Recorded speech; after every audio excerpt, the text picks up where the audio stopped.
Marcus Cicero, a consul of the Roman Republic, once famously said that great things are achieved by reflection, force of character, and judgment.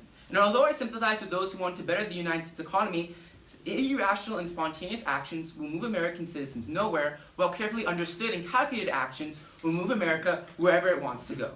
The federal minimum wage was established in 1938 as part of the Fair Labor Standards Act, and since then, it was raised from 25 cents to $7.25, with one thing being constant: poverty.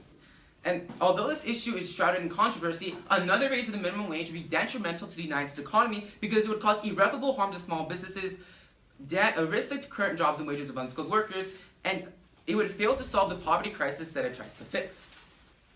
Some critics argue that raising minimum wage would benefit businesses. When citing a case study performed by the University of Washington in Seattle, the Los Angeles Times notes that the reason for the boom in Seattle's economy has to do with the increase in the minimum wage.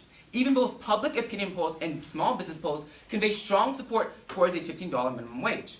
While these critics are entitled to their opinion, it is important to note that a raise in the minimum wage would actually harm American businesses. In fact, an Economic Policies Institute study found that nearly 75% of U.S. economists oppose hiking the federal minimum wage, with their main concern being that it would disproportionately harm small businesses due to insufficient financial resources. Therefore, when supporters of a wage increase state that such a monetary change would force consumers to spend more, they are wrongly assuming that employers would be unaffected by an increase. The story of Felix Nguzo, an immigrant from Chad who, as a Christian Science monitor describes, opened up a cafe called Lake Chad in central Seattle, disproves the arguments presented by such advocates. After the wage increase in Seattle, Mr. Nguzo was forced to fire about 60% of his staff. Supporting a policy that destroys small businesses is equivalent to destroying the American dream, the idea that drives all immigrants to create businesses and start their dreams.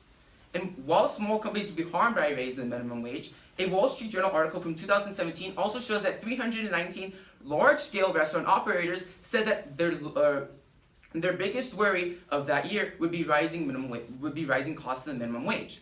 Furthermore, these critics continue to support a growth in the minimum wage because, in their opinion, it would better the quality of life for the working class.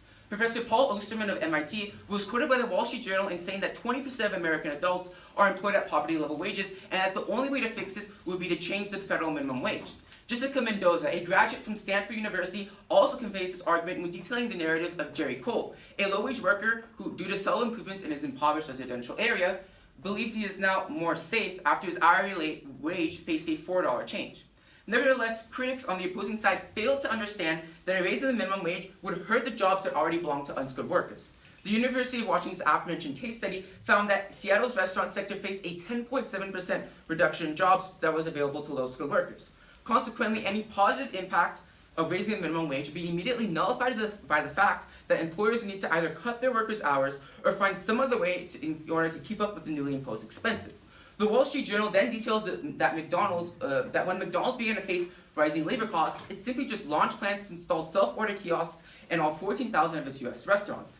Therefore, as the minimum wage grows, companies will be forced to move towards automation, taking jobs that could have belonged to unskilled workers and taking jobs that could have belonged to hardworking Americans. The most disturbing consequence, however, that this law could have on unskilled workers is the worsening of racial disparities. The Employment Policies Institute compared a 10% wage increase, how it affected the employment of both white and African American workers by examining 20 years in national data. The 2.5% drop in the employment of white workers, along with the 6.5% decrease among blacks, raises ethical questions on whether or not advocates of the raise are rightly justified in believing so. The most important reason why a raise in the minimum wage would be futile is due to the fact that it would not benefit the impoverished of America, contrary to what is constantly repeated by the opposing side. Only 11.3%